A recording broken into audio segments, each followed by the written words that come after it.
Hey folks, Ben here, and we are in the heart of the Petaluma Gap, which is California's newest AVA.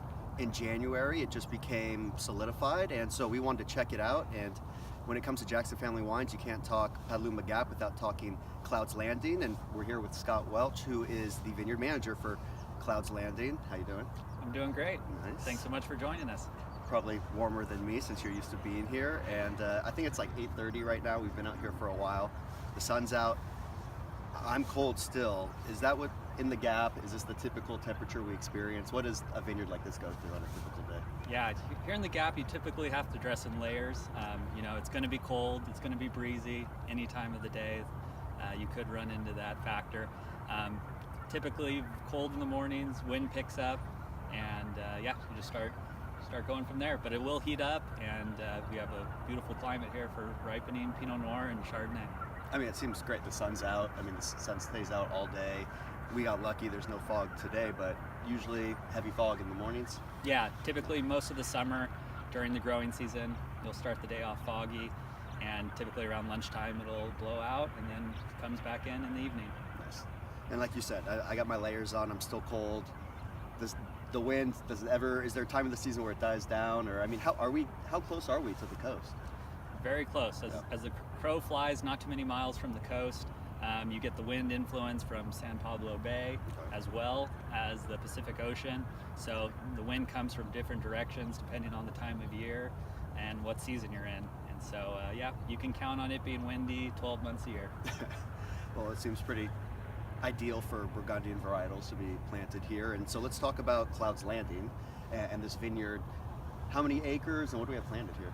So we have 330 acres altogether, and about 90% of that is Pinot Noir. Clones are heavy in the Dijon area, so your 667, 777, 115.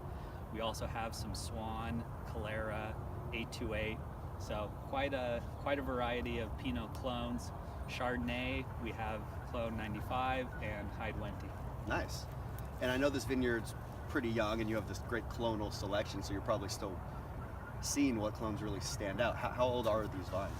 So the vines here are in their 7th year, so they're, still very young, but at that point where they should be hitting maturity, and we should start really seeing what this site's all about in the coming years. Nice. We got your vineyard dog Leroy here making an appearance. Yep. Speaking of that, because he's here protecting us from, what are some wildlife that come here?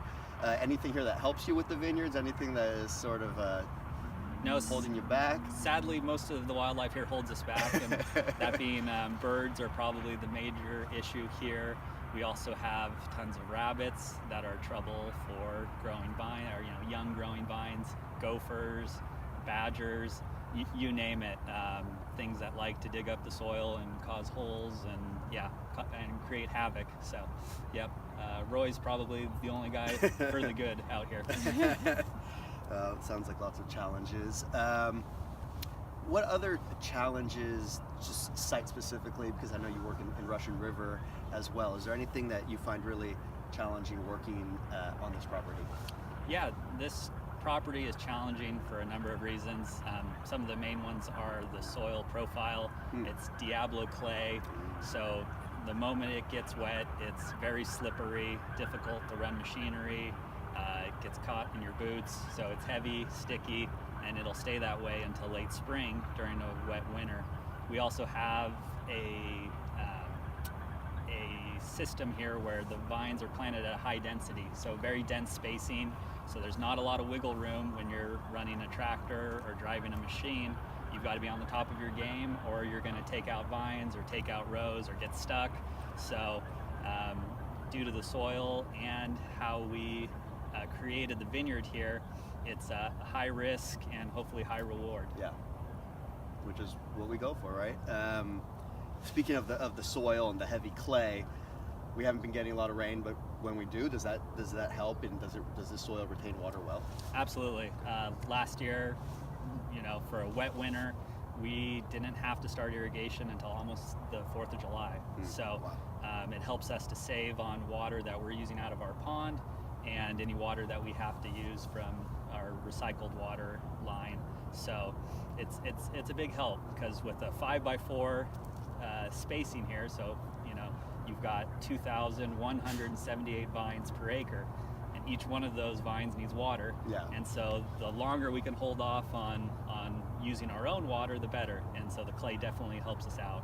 Wow. This vineyard sounds so unique. I mean, does it remind you of any other vineyards you work with, or would you say that Petaluma Gap really is very unique with what you talked about with the weather, the soil, and sort of the problems and solutions you find every week? Yeah, within the Kendall-Jackson internal vineyards, I would say it's a combination of some of the soil types that you would find in Alexander Valley with your heavy clays, but the style of the vineyard and its planting is more like Monterey panorama. Okay. So it's a good combination of things we have throughout the company, but I can't look at this vineyard and say, oh, it reminds me of just this one spot. It's unique to its own, and it's cloud landing, and it's a great representation of the Petaluma Gap. Beautiful. And I don't know if you guys can see it, but the sun just sort of heated up, and the vines have a great life here. They get that fog, the wind, the sun. Seems like a great place for a Pinot Noir and Chardonnay. And so thank you so much, Scott. This has been a great morning out here in Clouds Landing in the Petaluma Gap. Thank you. No problem. Come out anytime. Yeah.